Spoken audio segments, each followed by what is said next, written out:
It's a nearby Nellis Air Force Base right across the boulevard from Las Vegas. Hello, beautiful people. Welcome Welcome back to the Pennzoil to presented by Jiffy Lube at Las Vegas Motorspeedway as the field rolls on. Let's get a word with our pole sitter. Let's do it. Michael McDowell, Kevin, and the guys in the Fox booth up here. Man, what a great job from your team and putting that car on the pole today. How do you capitalize on the day, and what are those challenges going to be in front of you? Yeah, thank you very much. It was a great day. I didn't do a whole lot, just held it wide open, but really fast Fire Motorsports Chevrolet. Really proud of everybody to come out. Welcome to the Las Vegas Motorspeedway of the Pennzoil 400. So it's a very beautiful day for a race, and we're in Las Vegas, Nevada. Did we get that cool suit working? Yeah, they did. You just like every week there's been some little drama, but this one I think we got it sorted out, so no problem. All right, man. Keep that head straight. Good luck today. Appreciate it. Thank you. So I do want to tell you, and we are looking at the starting lineups for today's race. We have a long way to go until November. Front row. Here's Jamie Little. Mike, it's hard to believe that the defending series winner has yet to finish in the top 10 through the first 4 races of the season. And things this weekend have not gone to plan either. I talked to his crew chief, Paul Wolf, and he told me in practice on Saturday, they were all over the place. The car felt disconnected. And I actually do say, but you know, it's just been so exciting. You know what I mean?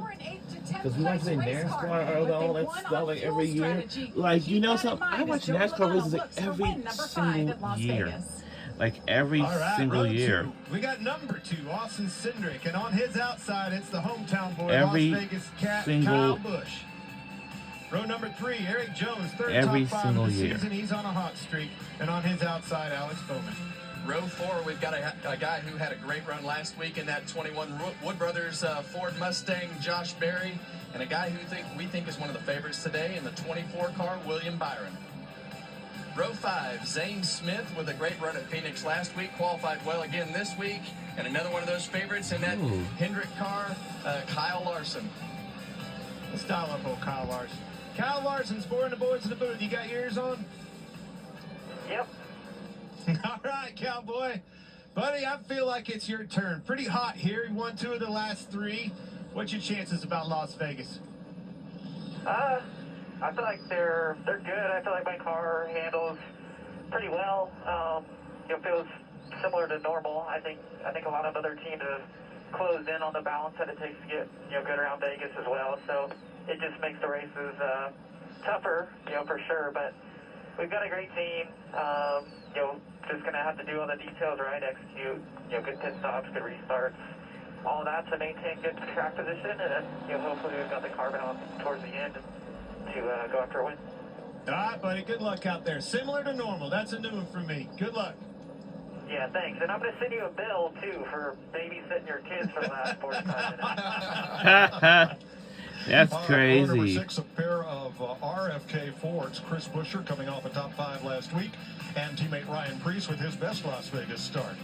Then in row number 7, Christopher Bell looking for that 4th straight win of the season, and last year's runner-up in this race, Tyler Reddick, in a Toyota. For Christopher Bell, he led just the last lap in Atlanta. That was the one that counted. And at Coda, where he was the strongest car. And finally, in a shootout at Phoenix, he won that 3-way gunfight. Regan Smith. Mike, what a fantastic 3 weeks it has been for Christopher Bell. Unfortunately, though, yesterday they found an issue in the throttle body of that race car. That meant they had to change it out. It affects when the driver gets on and off of the gas pedal, meaning he will drop to the rear today. If he's going to get that 4th straight win, it will be a little more complicated. The goal is going to be to get as far forward as quick as they can so they can get a good read on that car in clean air. He does have good company starting back there with him also. Ryan Blaney, a practice issue yesterday, blew a right rear tire. You see right there, Ryan helping the team fix the race car. It was all hands on deck.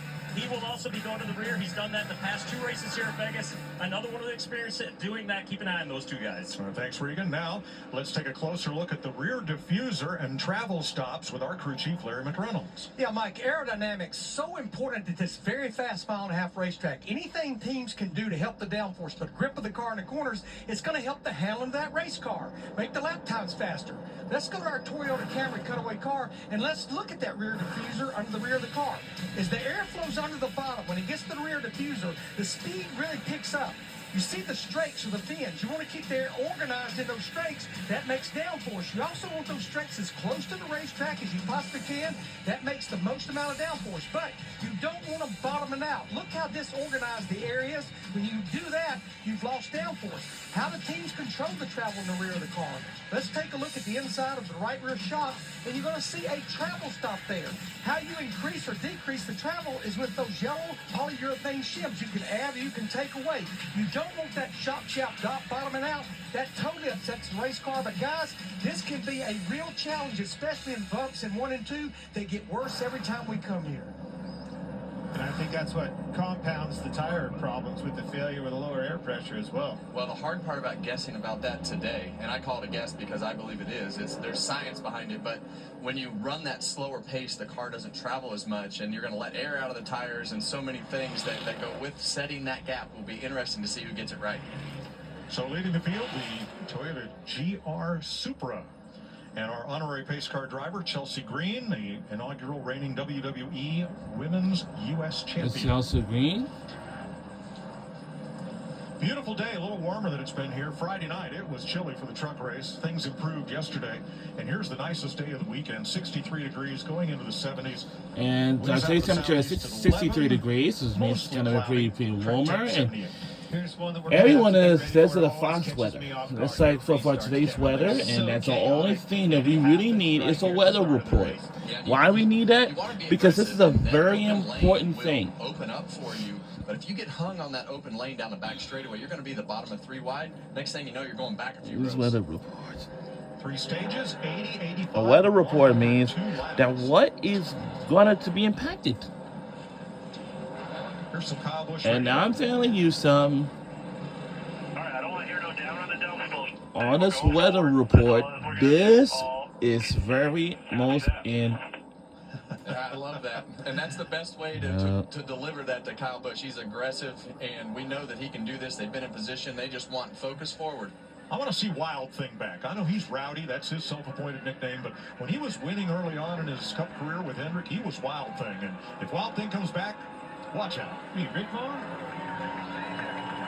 All right, field addresses oh, wow. starting line. Michael McDowell, Joey Logano. And we are underway at the Pennzoil 400. Already 3 wide. All right, let's get this race started.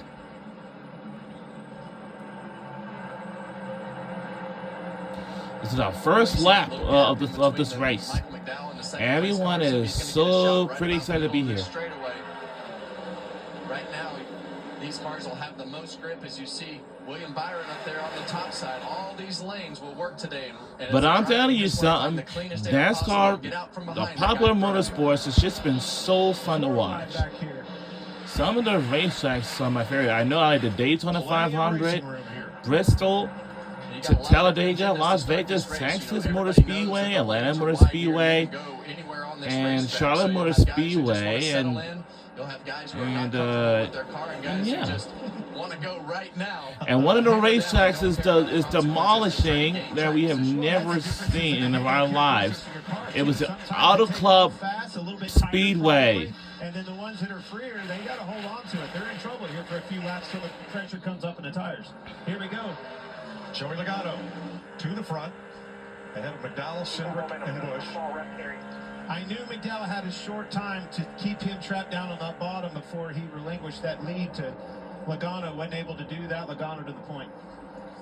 William Byron for 5th. Slots that Chevy in between Bowman and Busch.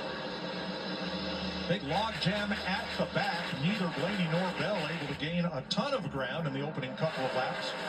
Maybe 3 spots. It's gridlock. When you look up in front of you, it's 3-4 wide.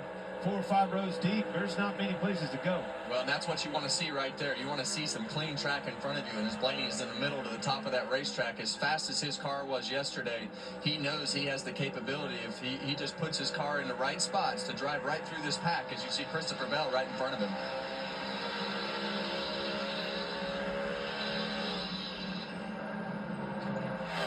Single file up front to about the top 10, but a big variety of racing lines in use coming off turn 2 here. Yeah, and when they redid this racetrack in Well, I'm 2006, telling you as something. see, Ryan Blaney NASCAR by, SVG race right has there. just been so as this run fun to goes on, watch. this is notorious. That will And notoriously also, be- later on that's a tonight smart move. is... Defense right there. He didn't know where Ty Gibbs was going, and you see the flames out of the pipe of Gibbs right there. That exit of turn 4 gets really tricky as that wall comes back towards you. Ty Gibbs has got his hands full right there. That car was all over the place.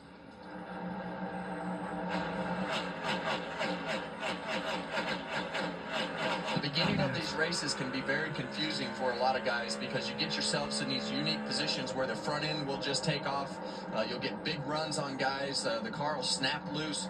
A lot of really strange things happening with all the air moving around and the way that these cars are so sensitive to the aerodynamics. And it's just it's a bumpy, hair-raising ride for these guys inside the car with the speeds this high and the way that the bumps and the way that you have to drive this track. We used to talk about speeds. This car right here is on the move.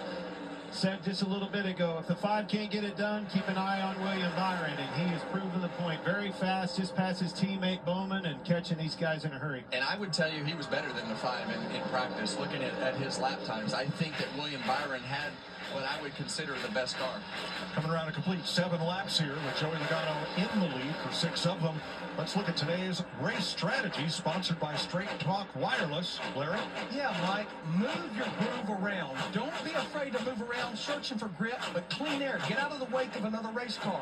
Kevin said drop the air pressures. Don't be too aggressive. You can't get those air pressures too low. The tire will get damaged early and won't show up like on Ryan Blaney's car yesterday to make it 20 laps in a run. Strategy-wise, as far as pitting, we're going to split the 3 stages in half, probably coming 5 to 10 laps earlier than halfway to get advantage of those fresh sticker tires. Thanks, Larry. And where we will really see this race and this run start to take place is really about that 20 lap mark. That's really when the cars are going to start to slide that right rear. And whether you're tight with the front end or no matter what the condition is, that right rear is going to start to lose grip. 10 complete. McDowell led the first one. No first lap leader has ever won at Las Vegas, but this is a place where long odds can sometimes pay off. And we'll be right back.